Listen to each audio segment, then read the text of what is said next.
Good morning. We are on day, is it 24? I just looked and I've already forgotten. Day 25. We are on Ecclesiastes. If you're watching these videos in real time, as it were, day by day as they're being released, then you'll be watching this on Easter Saturday. And I think that there may be no better day of the year to read it than Easter Saturday, or Holy Saturday, as we should actually call it. The Book of Ecclesiastes. What can I say? It's the book of someone who's having a midlife crisis, actually, as I'll show you in a few minutes. You probably know bits of Ecclesiastes, even if you don't know the book itself very well. If you are of a certain vintage, then you'll know the song by somebody that I can't remember the name of. For everything, turn, turn, turn. There is a season, turn, turn, turn. You know that one? And a time for every purpose under heaven. That's enough singing. That comes from Ecclesiastes. That's Ecclesiastes 3, a time to be born, a time to die, a time to plant, and a time to uproot, and so on. So Ecclesiastes is solidly within the wisdom part of the Bible, but it's very different from Job and very different from Proverbs. Let's go through some questions one at a time. First of all, who wrote Ecclesiastes? Traditionally believed to have been Solomon, but Solomon's never named as the writer of Ecclesiastes. And it probably isn't Solomon for a number of good reasons. In chapter 1, verse 16, he describes, where am I? He refers to anyone who has ruled over Jerusalem before me. Now, that's a very odd thing to say for only the third king of Israel, only the second king of Jerusalem, actually, because it's his father David who conquered Jerusalem. So that implies somebody much later. Chapter 1, verse 12 speaks about, I was king over Israel and Jerusalem, as if that was somebody who was no longer king writing. And chapter 8, verses 1 to 9, contains a section that is written very much from the subject's point of view about how you should behave when you go into the presence of the king or under the reign of the king. So all of these things would lead us to think that this doesn't sound like Solomon's own words. Also, the language is quite difficult Hebrew. It's quite advanced Hebrew. I studied this when I was at college, when I was doing an advanced Hebrew module. We translated it together. It's quite different, much harder than the Hebrew of the narratives that we've been looking at recently. It feels quite post-exilic. In other words, it feels very late in the history, around the time of the Persians, when the people are returning from exile in the times of Ezra and Nehemiah. We've been looking at the style of a Hebrew feels quite late like that. The other interesting thing to look at with regard to the authorship is who is this person who describes themselves as the teacher, for example, in chapter 1, verse 1. Now, the word that's translated here in my book as the teacher is the Hebrew word kohelet. Now, this is a noun derived from the verb to assemble, to gather. So this is somebody who speaks in the assembly of the people. Don't mean the school assembly, but, in the gathered assembly. So maybe a teacher in the nation, or somebody possibly who assembles wise sayings, who gathers proverbs and wise words. So we're not quite sure what's meant by this word kohelet. But there is something very interesting about it, which is that this is a feminine noun. This is, if you like, could be maybe best translated as something like the schoolmistress. Or she who gathers, or something. Now that's very interesting. It is used with a male verb almost always in the book. So in English we don't have verbs that are male or female, but in many other languages, including Hebrew, if the person doing the verb is masculine, then you'll use one form, and if they're feminine, then you'll use the other form. So most of the time this is used, although this is she who assembles, it's using masculine verbs then, but not everywhere. And in chapter 7, verses 26 to 27, an interesting little section that kind of warns against let me read it to you. Look, says Kohelet, this is what I've discovered. Adding one thing to another. Is this am I on the right bit? Oh, sorry, I've just started a bit too late. Verse 26. I find more bitter than death the woman who is a snare, whose heart is a trap, and whose hands are chains. The man who pleases God will escape her, but the sinner she will ensnare. Now that sounds very much like Madame Folly that we spoke about in Proverbs a couple of days ago. So in this moment, when the writer is writing about the foolish woman or the wicked woman, then suddenly becomes the wise woman speaking. So there's some really interesting and really quite difficult things to understand in this book. Let me try and talk you through the structure a little bit. It's been described as fiction in the service of a rhetorical plan. So we spoke a little bit in the book of Job about it being a kind of thought experiment. And I think Ecclesiastes is a kind of thought experiment, and it kind of tells a bit of a story, but it's all in the service of doing this thought experiment. So we have a prologue in the very first verse of the book, and the very last section from verses 9 to the end of the last chapter. It serves as an epilogue to the book. We get a kind of beginning and concluding thematic statement either side of those introductory and concluding remarks. So the opening thematic statement: meaningless, meaningless, says the teacher, utterly meaningless, everything is meaningless, and that kind of sets the scene for everything that follows. And the concluding thematic statement, chapter 12, verse 8, meaningless, meaningless, says the teacher, everything is meaningless. So these form a kind of bookends that frame the entire content of the book. We really have a beginning and concluding poem. So verses 3 to 11 of the first chapter is a kind of opening poem, and from chapter 11 verse 7 to 12 verse 8 is a kind of concluding poem.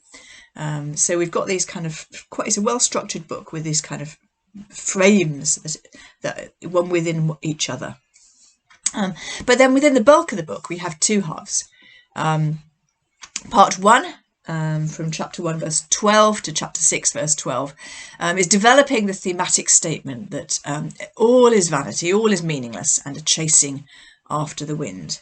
And then part 2, from the beginning of chapter 7 to chapter 11 verse 6, is extending the teacher's search for what is good in life. And you've got this refrain, who can find out? There is no knowledge. So this is kind of the structure, really. And throughout the book, we have this refrain that comes through again and again. We've had the meaningless, meaningless, which we've seen twice, but actually comes up lots of times. And this other refrain that comes up 7 times throughout both halves of the book. There is nothing better for mortals to do than to eat and drink and find enjoyment in their toil, which is just a bit kind of grim, really, isn't it? But we find that statement 7 times. So what's the message of this really quite mysterious book? Well, one of the clues is this recurring word, which is sometimes translated vanity, depends on what Bible translation you're using, sometimes translated meaningless.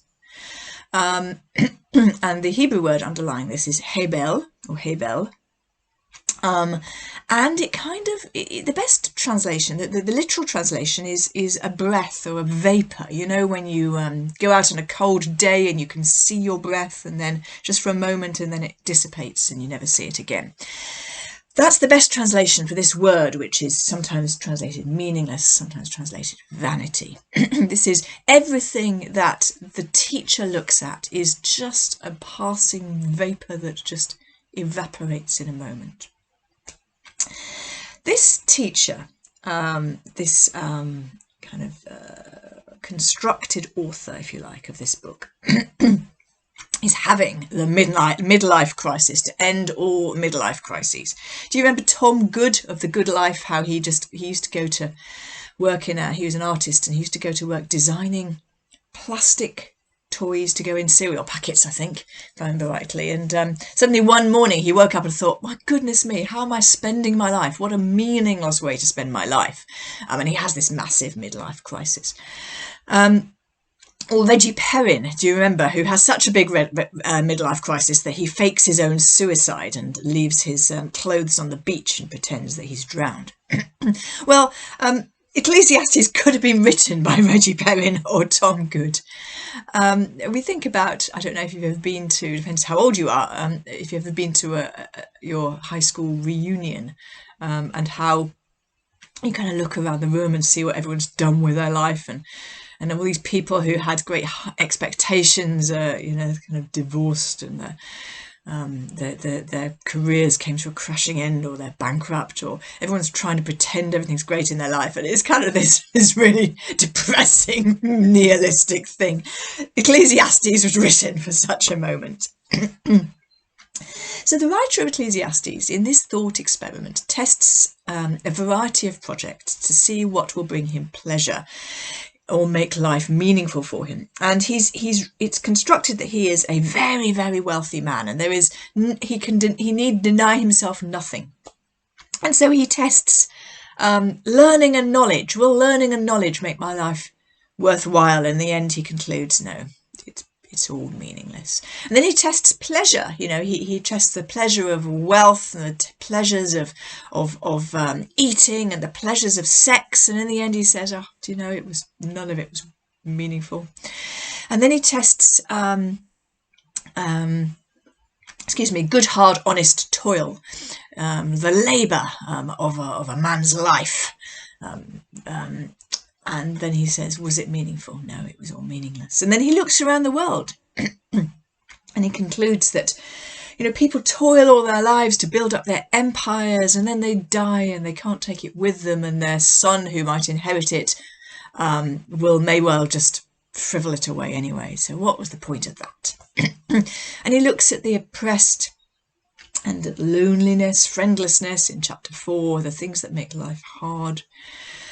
But then he concludes that wealth too is also meaningless. Chapter 9, good or bad, we all come to the same end. Why would you bother trying to be overly virtuous? Because everybody ends up the same way.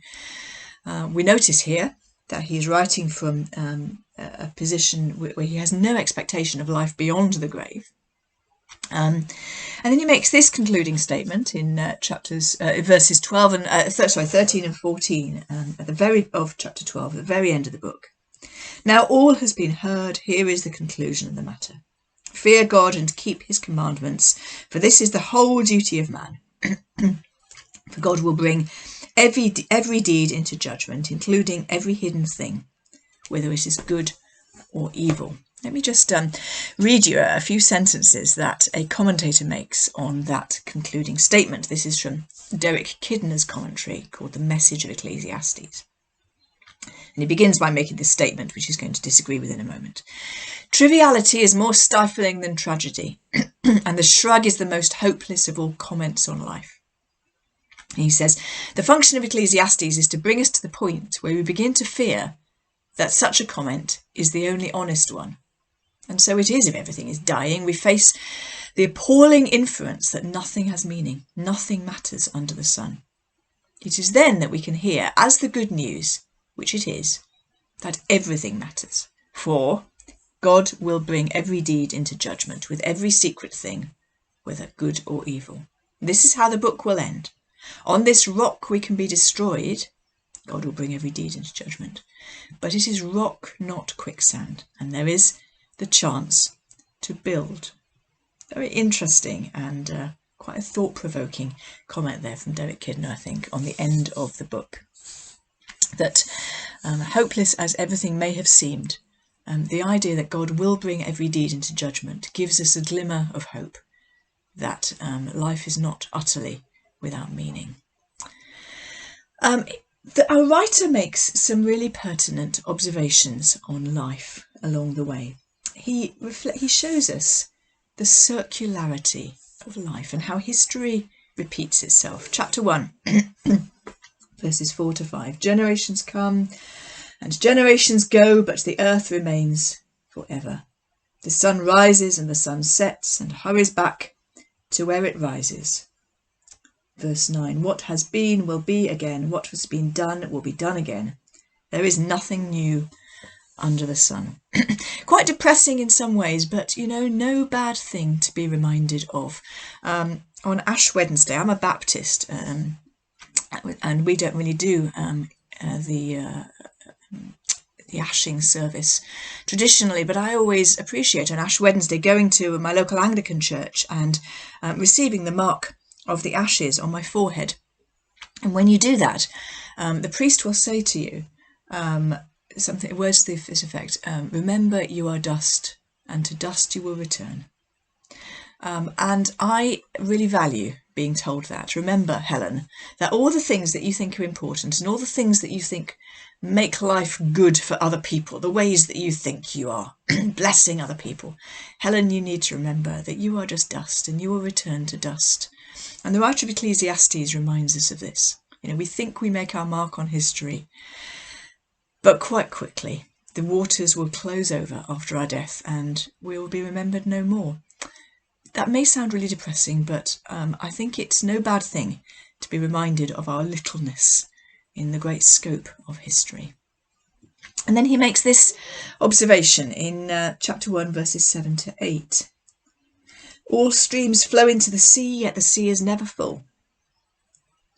All things are wearisome, more than one can say. The eye never has enough of seeing, nor the ear its fill of hearing. In other words, we are never satisfied, and ain't that the truth? We can gain and gain and gain stuff, and we still always want more. We can watch and watch and watch, and we still want to watch more.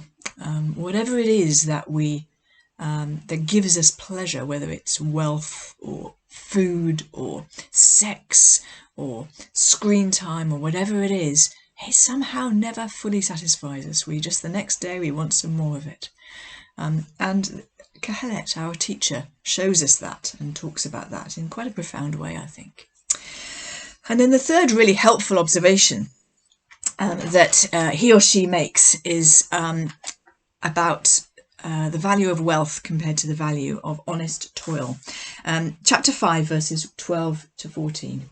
The sleep of a labourer is sweet whether he eats little or much, but the abundance of a rich man permits him no sleep. That's true, isn't it? That, who has more burglar alarms, the really wealthy or the poor? He goes on, I have seen a grievous evil under the sun, wealth hoarded to the harm of its owner, or wealth lost through some misfortune, so that when he has a son there is nothing left for him. Naked a man comes from his mother's womb, and so as he comes, so he departs. He takes nothing from his labour. Kohelet doesn't have the only word to say on these matters. Elsewhere we will read about the grinding misery of poverty, and I'm not trying to suggest that we should elevate poverty over comfort, but nonetheless, Kohelet says, wealth's no great blessing really, and honest toil brings equal blessings to wealth. So let me just make some final comments. I commend this book to you to reflect, I think, actually in these days when we are all perhaps re-evaluating things that we thought were absolutely essential to life and suddenly we discover we can manage without. Things that perhaps we're re-evaluating the simple pleasures in life compared to the complexity of the lives that many of us have constructed for ourselves. Ecclesiastes might be a good book to read in these days. Let me just make a final comment. How do I read this as a Christian? Because, as I hinted earlier, Kohelet has no conception of life beyond the grave. And everything that he says is calculated on this idea that our life ends the day we die and there is nothing further. Now, I would say this, I think, to read this as a Christian. I would say we need to understand that our teacher makes a really good diagnosis of some of the major problems with life. And I've tried to show you some of those things. But he cannot see the cure. The horizon of our writer is limited, and he cannot see the cure that I believe that God has provided for this sickness of the human condition. And I'm not wanting to suggest that that cure isn't revealed to some extent in the Hebrew Bible. I think that other parts of the Hebrew Bible give us a leaning towards the cure. It gives us a sense of purpose and of human dignity. And do you remember back in the very, very first video we spoke about human vocation and the dignity and the vocation with which God has imbued human life. And there is so much to say from the Hebrew Bible that would provide a partial cure, I think, to the woes that Ecclesiastes highlights. But as a Christian, I believe that the fuller statement of that cure, the fuller understanding of that cure, is revealed in the coming of Jesus Christ and in what he does through his incarnation, through his death and resurrection. So these are glories still to come. But for today, for Holy Saturday, and for this time of lockdown, I commend the Book of Ecclesiastes to you as a very shrewd and rich commentary on some of the follies with which we fill our lives. God bless you, and I'll see you tomorrow for Song of Songs.